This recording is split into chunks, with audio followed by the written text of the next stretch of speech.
There's a country that on paper shouldn't have nuclear weapons. Its economy is heavily restricted. Its access to global trade is limited. Its scientists are isolated. Its people face shortages of basic resources. And yet, this same country has successfully tested nuclear bombs and built missiles capable of reaching across continents. That country is North Korea. So the question is obvious and unsettling. How? How does a nation under one of the toughest sanctioned regimes in modern history still manage to build one of the most dangerous weapons on Earth? To understand this, we need to step away from the headlines and look deeper, not just at technology, but at history, strategy, and something far more powerful than money: intent. Because North Korea didn't stumble into nuclear weapons, it pursued them deliberately, patiently, and at any cost. Let's go back to the beginning. The roots of North Korea's nuclear program don't start in secret bunkers or underground test sites. They start in the aftermath of war. In the 1950s, the Korean peninsula was devastated. The Korean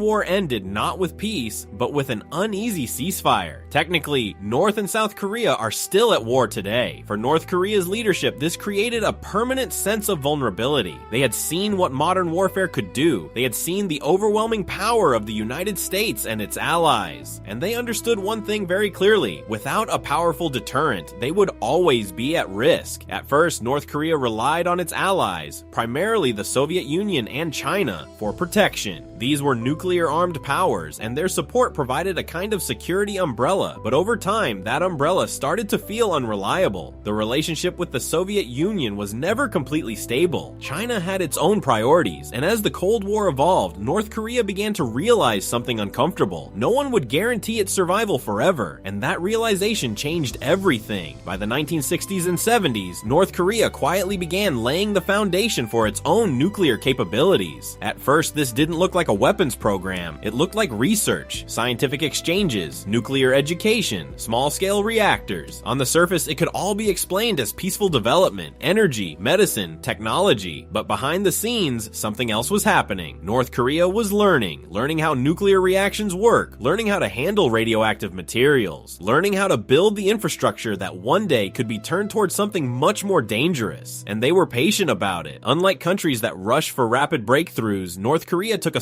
slow, methodical approach. Decades, not years. Because they weren't just building weapons, they were building independence. Then came a turning point: the collapse of the Soviet Union in 1991. For many countries, this was a geopolitical shift. For North Korea, it was a shock. Their biggest ally, gone. Economic support collapsed. Trade disrupted. Security uncertain. Suddenly, North Korea was more isolated than ever before. And in that moment, the logic of nuclear weapons became even stronger. If no one could protect them, they would protect themselves at any cost. This is where sanctions enter the story. As North Korea's nuclear ambitions became clearer, the international community responded. Restrictions were placed, trade was limited, technology access was cut off. The idea was simple: pressure North Korea enough, and they would abandon their nuclear program. But here's the critical misunderstanding: sanctions are designed to influence decisions. They work best when a country values economic growth, global integration, and international cooperation. North Korea values something else more: survival. For its leadership, nuclear weapons are not just tools of power, they are insurance. Insurance against invasion, against regime change, against becoming the next example of what happens to governments that give up their strongest defenses. And when survival is the priority, economic pain becomes acceptable, even expected. So instead of stopping the program, sanctions did something else. They forced North Korea to adapt, to become more secretive, more creative, more self-reliant, and that's where the real story begins.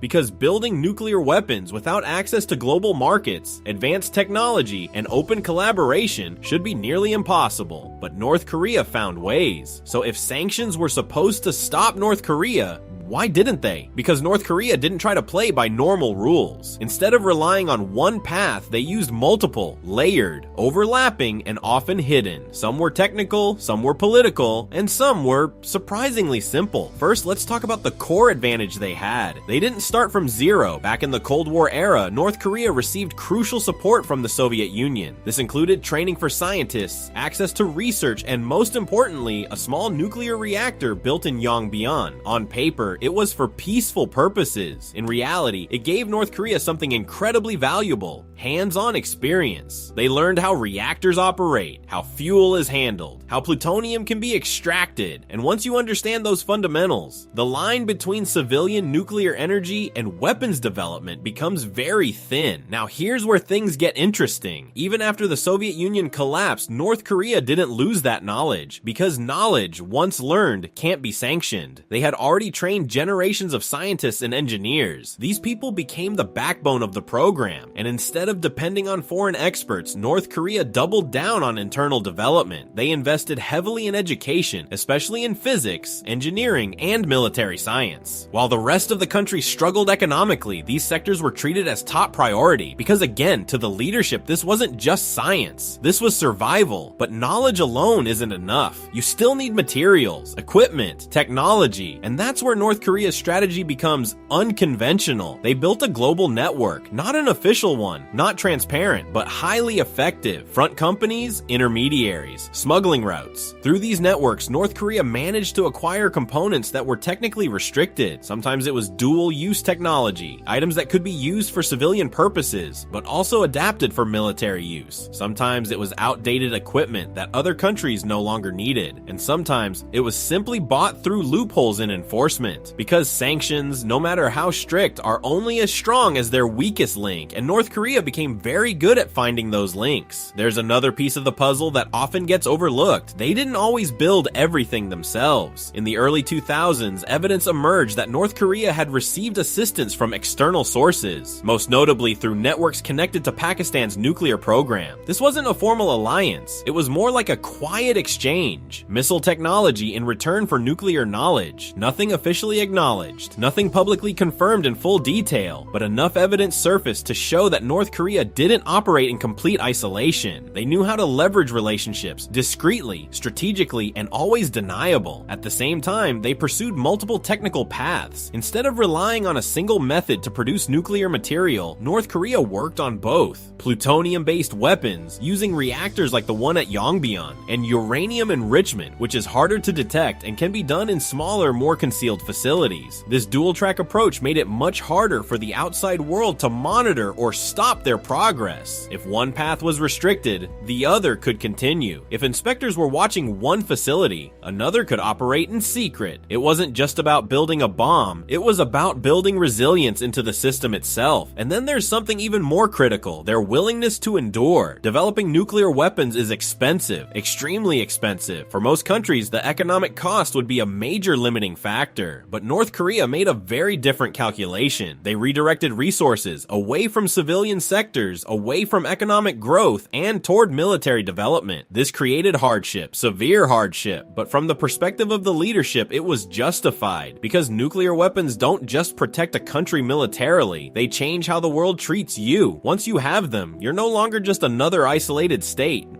You become a problem that no one can ignore, and eventually, it worked. In 2006, North Korea conducted its first nuclear test. It wasn't perfect, it wasn't powerful by global standards, but it proved something crucial. They had crossed the line. They were now a nuclear state, and from that point forward, everything changed. Sanctions didn't stop. In fact, they intensified, but by then, the goal had shifted. North Korea wasn't trying to build nuclear weapons anymore. They were trying to improve them, make them smaller, more reliable, more powerful, and most importantly, deliverable. Because a nuclear weapon only matters if you can send it where it needs to go. And that leads us to the final piece of the puzzle. Not just how North Korea built nuclear weapons, but why they will almost certainly never give them up. By the time North Korea successfully tested nuclear weapons, the question was no longer, can they build them? It became, can anyone make them stop? And the answer, realistically, is no. Not because of technology, not because of sanctions, but because of what nuclear weapons represent to North Korea's leadership. To understand this, you have to see the world the way they do. From the outside, North Korea looks isolated and aggressive, but from the inside, the narrative is very different. It's a country surrounded by powerful enemies. The United States has military bases in South Korea and Japan. Joint military exercises happen regularly. Advanced weapon systems are always nearby. To North Korea, this doesn't look like defense. It looks like a constant threat, and history reinforces that fear. They've watched what happened to countries like Iraq and Libya. Both gave up or failed to develop nuclear weapons. Both were eventually invaded or destabilized. For North Korea, the lesson is simple and brutal. If you don't have nuclear weapons, you are vulnerable. If you do, you survive. This is why nuclear weapons are not negotiable for them. They're not bargaining chips. They're not temporary leverage. They are the foundation of the regime's security. Giving them up would mean trusting that external powers won't interfere in their future. And from their perspective, that's a risk they will never take. There's also a second layer to this. Power. Not just military power, but political power on the global stage. Before nuclear weapons, North Korea was largely ignored. After nuclear weapons, everything changed. Now, when North Korea tests a missile, the entire world pays attention. Major countries respond. Emergency meetings are called. Headlines dominate global news. That level of influence is rare. And for a country as isolated as North Korea, it's incredibly valuable. Nuclear weapons give them a seat at the table, even if it's a tense and uncomfortable one. Then there's internal stability. Inside North Korea, the regime carefully controls information, but one of the key narratives it promotes is strength, self-reliance, resistance, victory against external pressure. The nuclear program fits perfectly into that story. It shows the population that despite sanctions and isolation, their country can still achieve something powerful, something that even wealthy nations respect. It reinforces legitimacy, and in a system where maintaining control is everything, that matters a lot. Now, let's talk about diplomacy. Over the years, there have been multiple attempts to negotiate with North Korea, agreements, talks, promises of economic aid in exchange for denuclearization, and for brief moments it seemed possible. Facilities were shut down, inspections were allowed, but those moments never lasted because at the core of every negotiation there was a fundamental mismatch. The outside world wanted North Korea to give up its weapons first. North Korea wanted guarantees first. Real guarantees. Permanent ones. And in international politics, those are almost impossible to provide. Trust is fragile. Governments change. Policies shift. From North Korea's perspective, any promise can be broken. But once you give up nuclear weapons, you can't easily get them back. So they chose the safer path. Keep the weapons, improve them, and use them as leverage when needed. Today, North Korea's nuclear program is far more advanced than it was in 2006. They've tested more powerful bombs. They've developed missiles with longer ranges. Some analysts believe they now have the capability to reach the United States. Whether every claim is fully accurate or not, one thing is clear: they are no longer a beginner. They are a nuclear-armed state with growing capability. And this brings us back to the original question: how did they manage to build nuclear weapons despite sanctions? The answer isn't just one thing, it's a combination of factors: long-term planning, strategic patience, external assistance, creative evasion, and above all, absolute commitment. Sanctions can slow a country down, they can increase costs, they can create pressure, but they can't stop a program that is seen as essential for survival, not when the leadership is willing to endure any consequence to achieve it. In the end, North Korea's nuclear program isn't just about science or weapons, it's about fear, about history, about power, and about a single, uncompromising belief that without nuclear weapons, they wouldn't exist the way they do today. And as long as that belief remains unchanged, their nuclear arsenal isn't going anywhere.